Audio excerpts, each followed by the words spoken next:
The G-Wade Podcast with Deacon Dirty. What's up, y'all? It's your boy G-Wade, holding it down. G-Wade Podcast, kicking it alongside with my man Deacon. And we got a special guest in the building, so to speak. Cutting Edge Studios on, Mike Blayz. What's up, fam? How you, brothers? Man, can't complain, man. What's good with you? Hey, man. Same shit reheated. I feel you. That's what's up. Now, we got connected through a mutual friend, Shaba, who I've been knowing for quite a while now at this point. Definitely. You're in North Carolina? Yes, sir. In Raleigh? Cary, North Carolina. Yep. Okay, that's what's up. That's where you're from? No, I'm actually from Ahoskie, North Carolina. Okay. But, but I mean, I was in Atlanta for a long time. That's probably where I got my, start musically, professionally. Okay. For years after I left the military. What branch? Army. Army. Okay, that's what's up. Yep. Appreciate your service. Oh man, no problem. Right. How long did you serve? 8 years altogether. Really? Yeah. How was that, man? I mean, I was a legal specialist, so coming in, that was my MOS. Okay. I kind of wanted to be. I had an uncle who was prior service. He was a lifer. Okay. And coming out of high school at 18, I was a husband and a father. So, I needed to, I was raised by all my family was educated. So I kind of wanted to do something different. I didn't want to go straight to college and just kind of want to break the pattern. And military was a good way for me to take care of my wife and kid, so travel the world. And so that's kind of what that was kind of the plan. Oh, that's honorable, bro. For real. 18 years old, married with kid, and making life decisions. You know what I'm saying? 18, I was wilding. You know what I'm saying? I mean, I was wilding too. Right. But as a result of that wilding, responsibilities kicked in. Now I was just from a family that you weren't able to shun your responsibility. You know what I'm saying? So I got you. And my baby mother was my high school sweetheart, so she didn't want to. Keep, we were both raised, that Ahoskie area, that's the Bible Belt. So gotcha. I was raised, I'm a second generation PK. So right. My dad's folks, on both sides were preachers' kids. So okay. You just didn't, the old school family, if they're good enough to lay down with, they're good enough to marry. There it is. So, and you didn't have to. It wasn't no shotgun wedding. It was just that's what it is. Yeah. Right. Oh yeah. Period. Yeah. So, my folks, actually, ironically, my folks didn't want me to have a kid, but, okay. Because they wanted my mom. Was that because of like embarrassment to the family type of thing? You know what? On one side, maybe, but my mom was, she was, like I said, my family was educated. So they understood that having an education meant something, it provided a platform, and also education is the great equalizer, man. You build a lot of communicative skills, and you build a lot of people skills going to be able to be around other people from all walks of life, and getting the education, because we so far behind. They were coming up, they were just post civil rights era themselves, right? So they understood that the right to even be educated back to that level was a privilege. Yeah. And it's not that I didn't understand that as well, but just you're a kid, teenager, man, trying to do something different. I just refused to go. I did have a scholarship to Elizabeth City State. Okay. And I was a scholar in school. Was it academia or sports? Academics. They were actually doing. What it was doing teaching scholarships. Okay. So, and that's why I was like, nah, I definitely don't want to be a teacher. I just don't. I don't want to be a teacher. I didn't have the patience for it. So yeah. So basically, I was like, I don't want to go to Elizabeth City.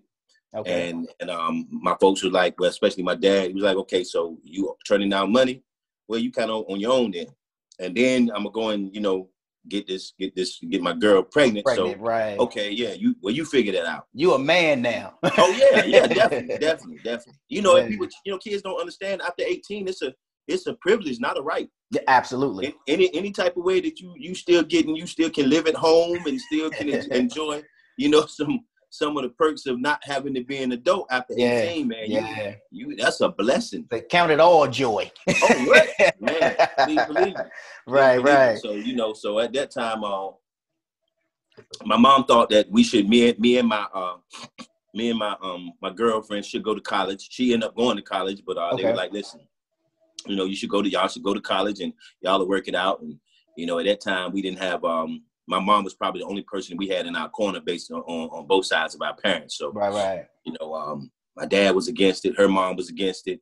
So, you know, we just kind of, you know, I kind of strapped up, man, put the boots on. Downside of that was my first duty station was Korea. So I didn't get to see my son before he was 8 months old.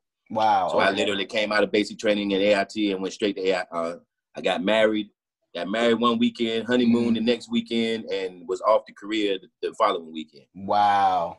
How was that experience in Korea, man? Young 18, you know what I'm saying? Black, you know what I'm saying? In Korea?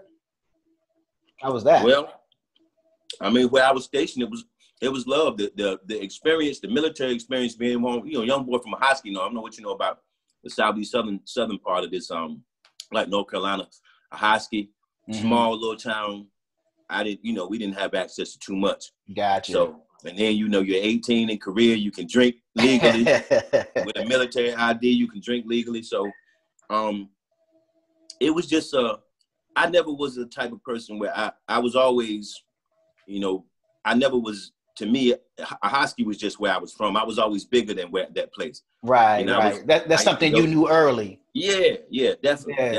I was going to Raleigh and sneaking off going to Raleigh when I was in, you know, when I was in high school, junior high school, you know, picking up, trying to mix girls and stealing the car. And I wouldn't steal the car, go around the corner. I'm going to Virginia and you know, with no license, you know, so.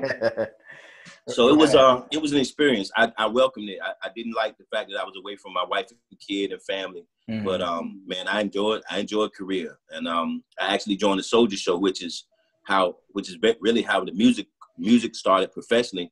I was with the Soldier Show, and I started going on tours with the Soldier Show, and we opened up for a lot of famous artists like Herbie Hancock. I remember Chucky Booker was popular at that time. Yeah, he was popping, yeah. So we opened for Chucky, and it was a group called Fade to Black out of Atlanta. Who, it was a spinoff of the group Basic Black. Basic Black, who the world would know through Gene Griffith. The original members of that group, they broke off and started Fade to Black. And Tempest, my man Nate, and Smurf Sweet.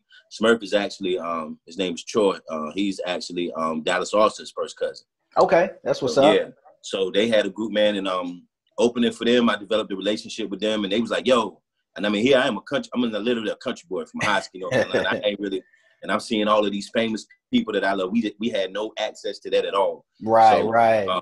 I mean, I'm like starstruck. So them guys told me, man, listen, when you get back to the States, hit us up and, you know, come through. And in my mind, I'm like, I'll never see these cats again. The number probably ain't good. Right, blah, blah, blah. So, you know, make a long story short, when I got back to the States, I hit them guys up, man, and they went to Atlanta, and I got stationed in Savannah. We're actually Fort Stewart, Georgia, and Hinesville, Georgia.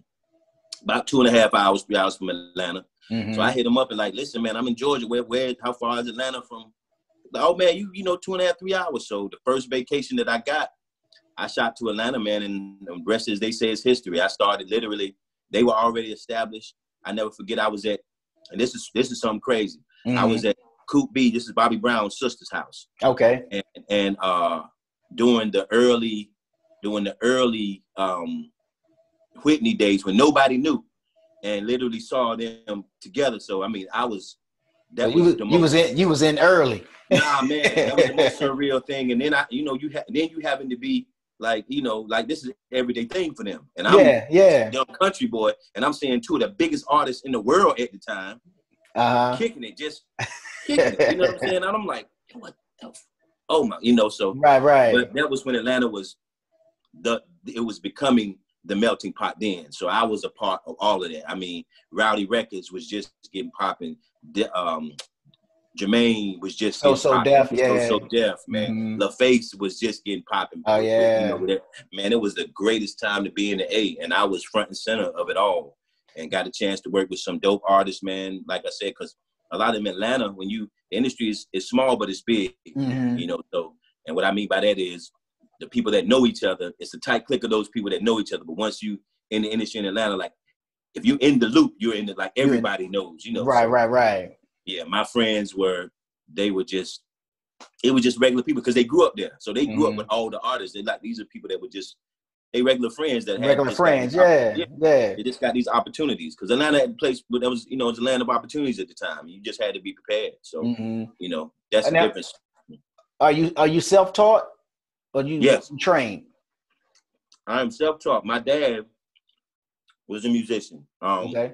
And he also was self-taught, but he I answer this question all the time. Every interview, people's like, how did you get into music? And the answer is always the same. I literally woke up to music.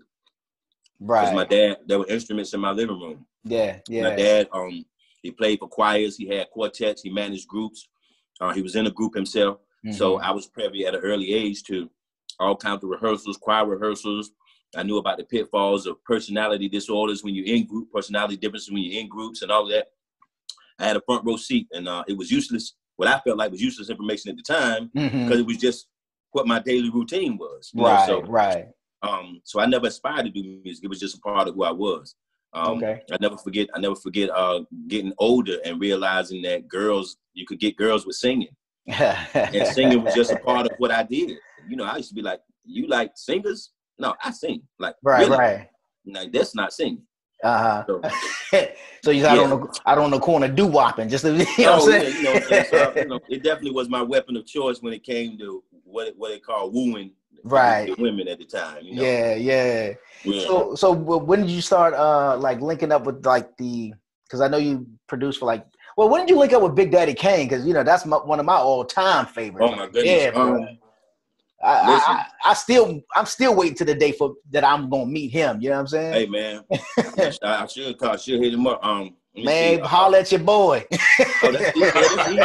Listen, that's easy. That's too easy. That's easy. Right. What's crazy is, out of all the relationships and people that I work with, that is by far my most cherished relationship that I have in the business. Like, it's still to this day, it is a humbling experience to be able to say that man is my friend, not just somebody I work with. I go to his house, our kids play together. My kids call him Uncle Kane. Yeah. That's still crazy to me. I don't because Kane was our Jay-Z, man. It would be no Jay-Z or no Biggie if it wasn't out for Kane. Say less, it's documented. Bro. It's documented. Yeah. So, I think my mom had a major stroke at the time. I got out of the military, and she was recovering in this place in Greensboro called Vincor. Okay. And Vincor, I had an ex-girlfriend who was living in the Raleigh-Durham area. Actually, she was living in Durham. So I moved in with her. We had reconnected. And I moved in with her because I was just to be closer to my mom. Even though my younger brothers were in Greensboro, so she had family there, but I just wanted to be a little closer to her. Closer, right. Yeah. In the Durham area, talking about 30, 45 minutes away. Okay. So she knew I was into music, and I said, well, look, I just need a studio. So she had her ex-boyfriend was a part of one of the biggest groups in Durham at the time, independent groups. And they were managed by this cat who owned a studio in Durham called Grand National. Okay.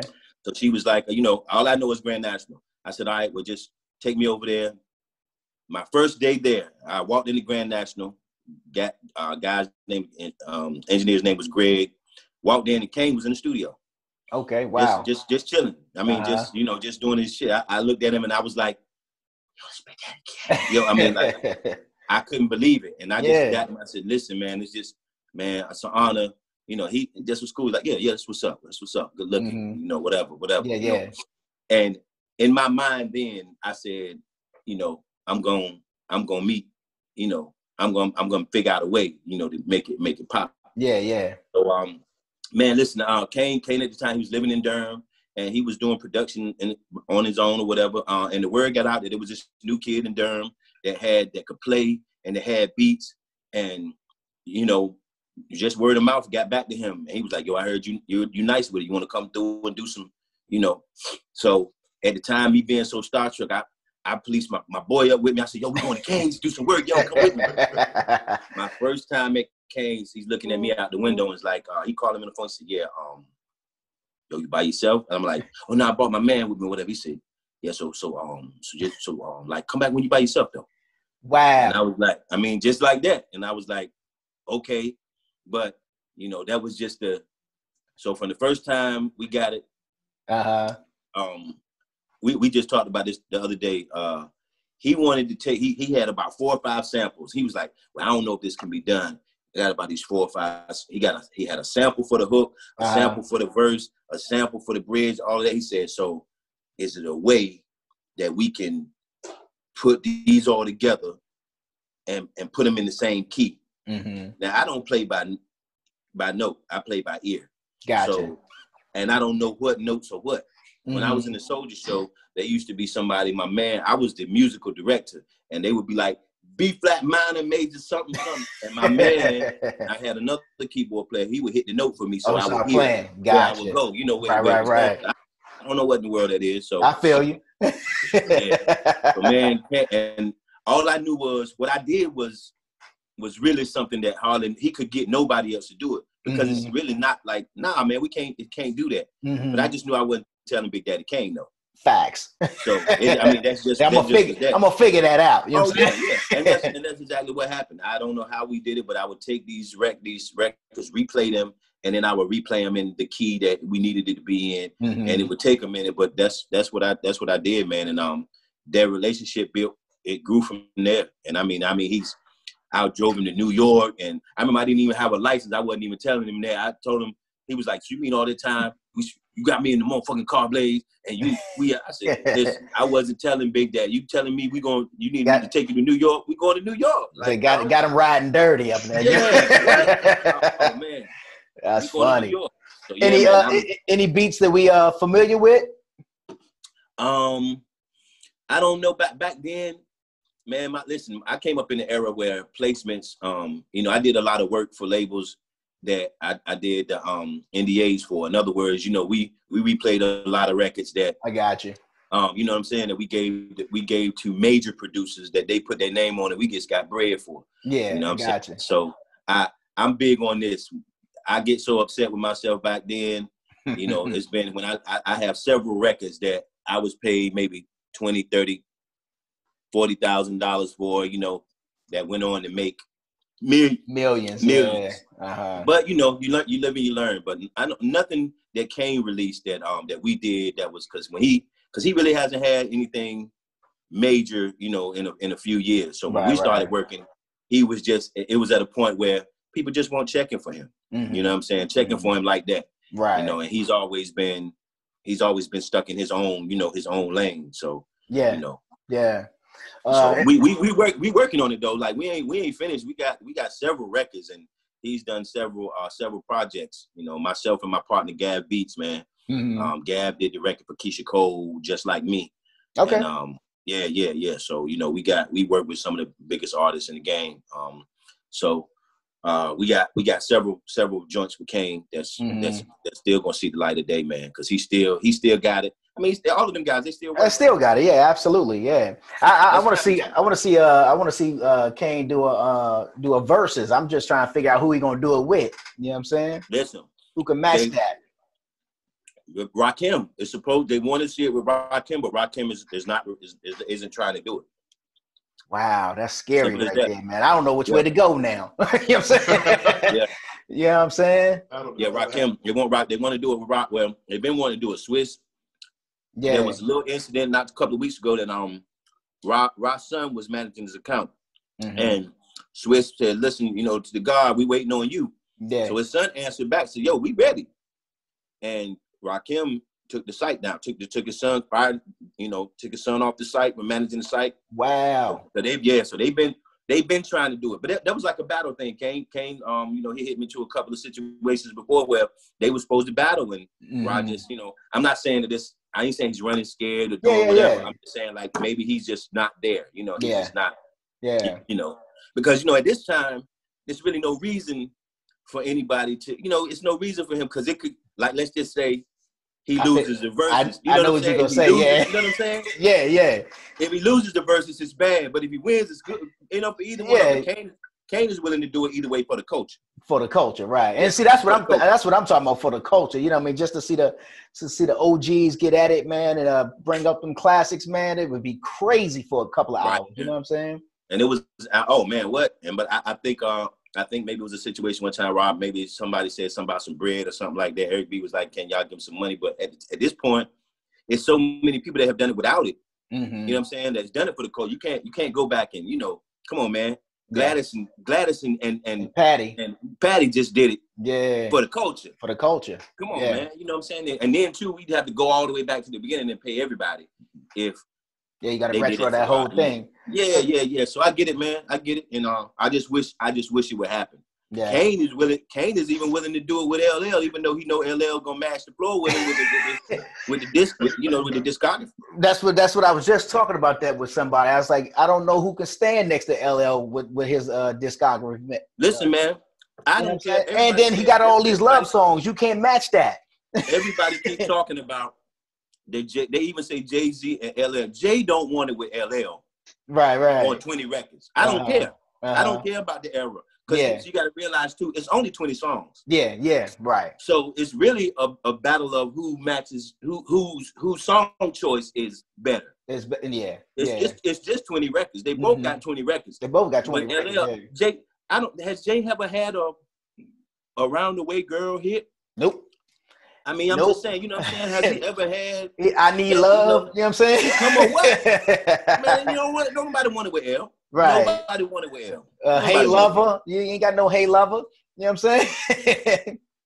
I don't know who can stand L. L is my top. L is the top to me because of he talking about 10 platinum albums with one label with Def Jam. Def Jam. Yeah. And where he moved, the way he moved around to music and then to movies and acting and whatever, reputable and still. I don't know who close to L. Yeah. When you live with all the facets. Kane and I were just talking about it. You said, who gonna be LL?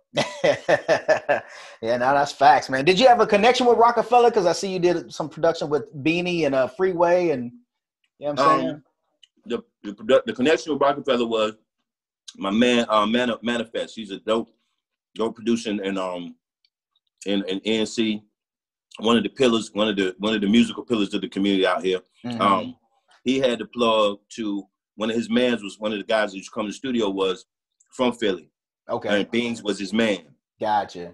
So he was booking time to bring the crew back together. And it just so happened that Manny and I was a part of the Legion of Music at the time.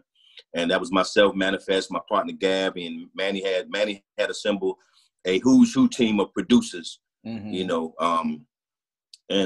we just was a part of that. We did. It was a Carolina. What was Beans? What was the group? From Beans. Yeah. What was his group? What was the joint? Because it was the clothing. What was the? The whole group. The whole State Property. Yep. So it was an ENC State Property being done. It was Beans, Freeway. It was Young Chris. Okay. You know what I'm saying? Oh yeah.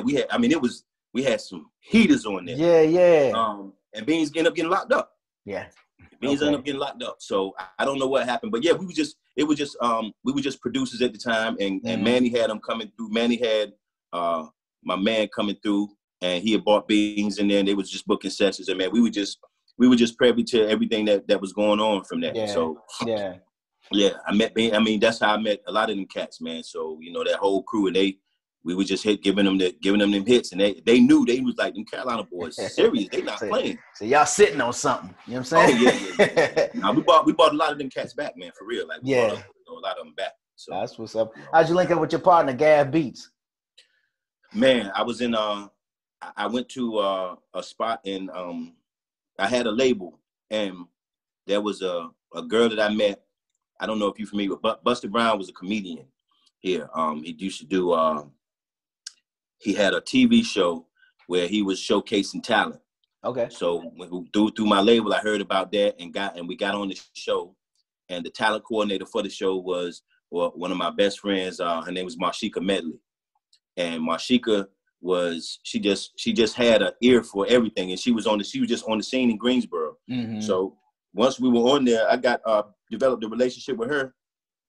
And she basically, Greensboro just had it popping at the time. Greensboro reminded me of a little Atlanta because the bands were popping. Okay. Like, you know, the Raleigh-Durham area had the artists, but they had bands. They had, it was so many, you know, and man, I went to this, Alexander Devereaux's was a popping spot. And my man had a Wednesday night there, and everybody was talking about, yeah, you got to go to this Wednesday night, see this dude, little cat Gav Beats. Man, this dude had played drums, he played all these instruments, and he just had an assembly of artists, and he was producing everybody. Man, he had my first day there, he was on the drums and on the MPC, rapping and playing at the same time. Wow. He had about 3 or 5 or 6 of the baddest singers. Matter of fact, Tui from the Hamiltones was one of those singers. Okay. One of the baddest singers, one of the baddest songs to this day that I love about them Gav and Tui did from that era. They had, it was so much going on. He had I want to say he had the band line from, it was either UNCG or A&T come through. And this was a young cat just killing it. And he had me and these singers, and I was just like, yo. And in my mind, I was like, I got to know who he is. That's going to be my best man. Facts. So, and that's what happened. I'm like, he prolonged I knew he was going to prolong my career because still sharp and still. And I had never heard anybody to the caliber of what I was doing when I came back home, like with the instruments and all of that stuff, and with the singing and the harmonies or whatever. And he was a rapper, and he could do it all. Singer, songwriter, just producer, artist, the whole nine. Gab is still he's one of the most talented individuals, period. I've been all over the world. Like, he's one of the most talented people alive today. Right. And y'all formed Cutting Edge together, studio? No, Cutting Edge was a studio that was already, Cutting Edge Barbershop. Fast forward to, I was around everywhere. I was at Legion of Music. I'm just the type of person, I'm gonna go around and get it popping everywhere. Okay. And I'm a producer. Yeah. I wasn't an engineer like talking about it at the time. I'm a producer. My partner, DJ Skaz Digger, that's Big Daddy Kane's DJ. Okay. And he is, Skaz was the pillar of in the Raleigh-Durham area, you know, he was the hub.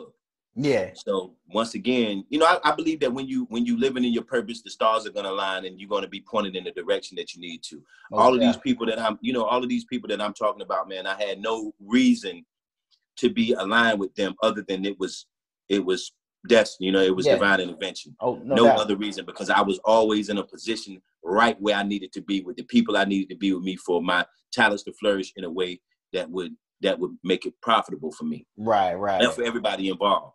So, and that's basically what, like I said, what happened, man. Gav, I just started going back. I never forget I had a beat CD, and we exchanged beat CDs, because in my mind, man, I hadn't done a new beat, and I'm coming from Atlanta.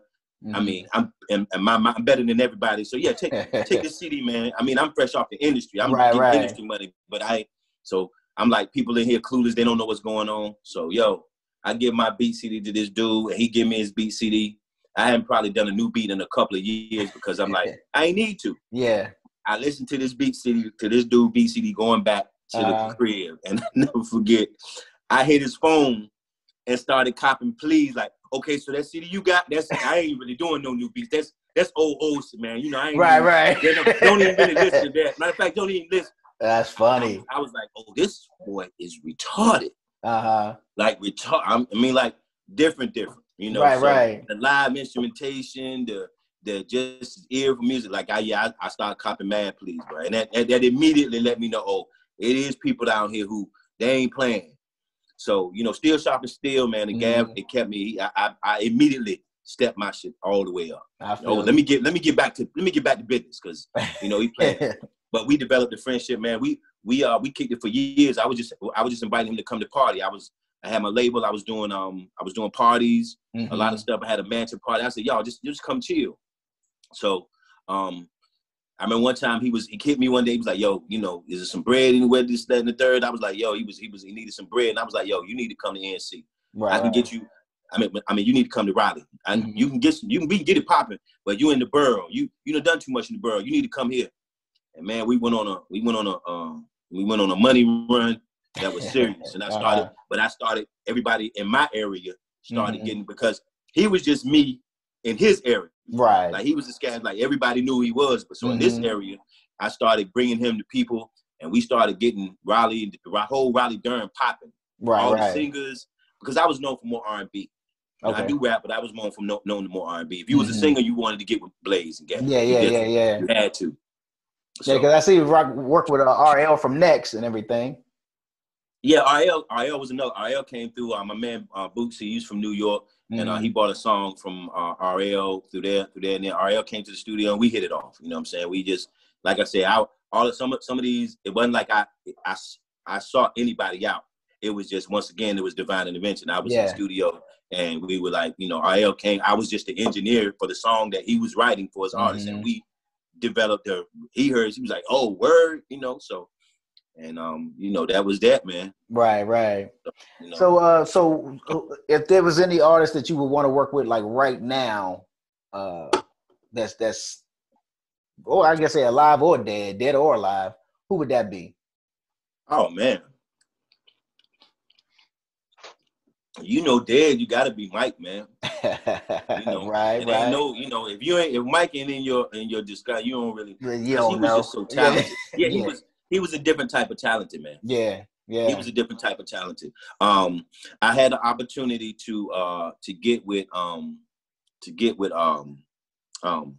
Curtis Mayfield after the odds, because I know his son. I was my people knew his son. Okay. So Lil Kurt. So yeah. So when I was in the A, when he was paralyzed, of course, but I was able to even soak up some of that energy, before he passed, but ultimately, man, my all-time favorite, like when he go, I think I might have to take a week off, but Quincy Jones, right, that's the all-time, because man. The Q, man, so man, he surpassed every genre. He's conquered every genre, and has done everything, man. It's so much to that dude that as a producer, that's what we all.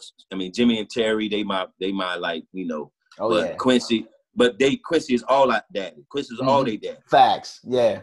So man, it's just.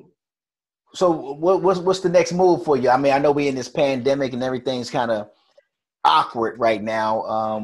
But man, I'm blessed. I've been blessed, and pandemic hasn't done anything but strengthen the ties that we are that we have made, man. I got Shab even to thank for that, because that's it. She's the plug. Shab is the plug. I tell her all the time she need a day up there, man. They ain't doing it right. Oh no, they ain't treating her right. Yeah. She's the plug. I tell her all the time, and we actually started we're actually doing some business together. I have man, I got so many companies and so much music and so much stuff going on right now. We just did I wrote the single, co-wrote the new single for Raheem DeBone's new single that's charting right now. It's called What Marvel Used to Say. Marvel Used to Say is out. What? Okay, that's what's up. Yeah. So my man and I got an artist, Loverboy Vo. He's in the A right now. Another brother, Marco Rich. He's down. Travis Cherry from in the A. He's got Purple Room. Travis Cherry he's a two-time Grammy Award nominee producer, and he's from out here. Man, we got a girl and I got Pretty Ill. That's she suffers from MS, and so does her daughter. Daughter suffers from diabetes.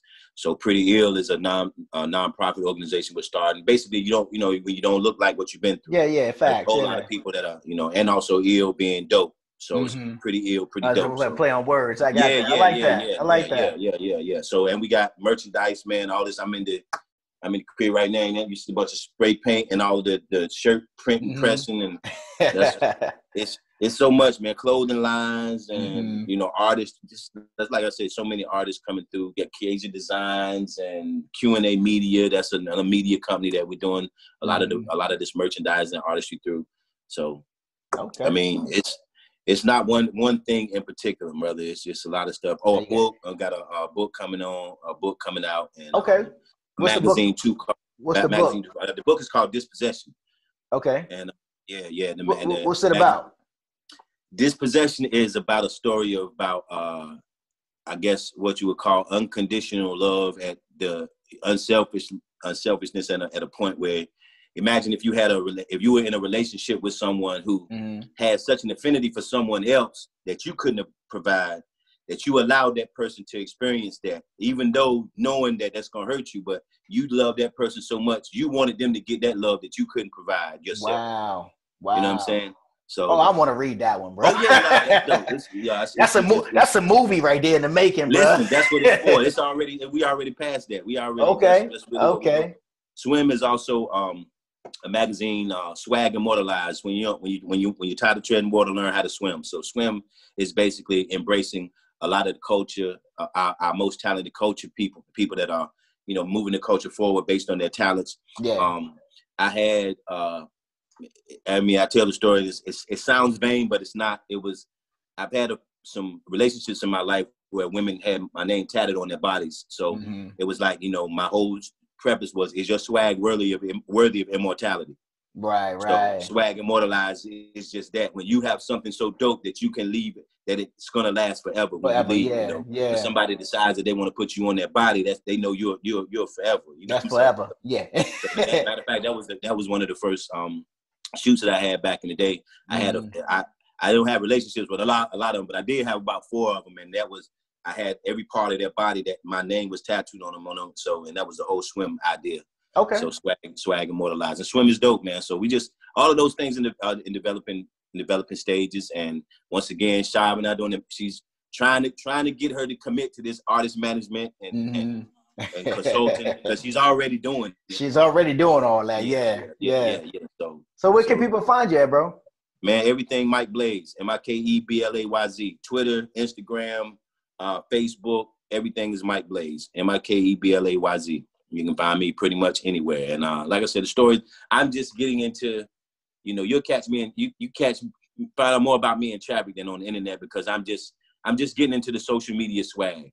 I feel you. You know what I'm saying? I have a little presence on there, but everything else that I'm doing is really behind the scenes, man. So right. Well, I appreciate you, kicking it with us, bro. I know we're running out of time right now and all that good stuff, man. But definitely want to stay abreast of what you got going on. I definitely want to read that book when it drops.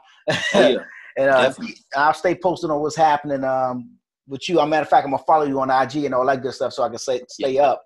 And, same here. Man, I certainly appreciate your time, bro. Oh, no, man, I appreciate y'all having this platform, even for this to be showcased, man. It's a beautiful thing. I appreciate it. Yes, sir. Yes, sir. It's your boy G-Wade, Hold It Down, G-Wade Podcast, kicking it alongside with my man Deacon. Y'all already know. The G-Wade Podcast. Bringing you the cool interviews, the hot topics, and all that other crap. The G-Wade Podcast with Deacon Dirty.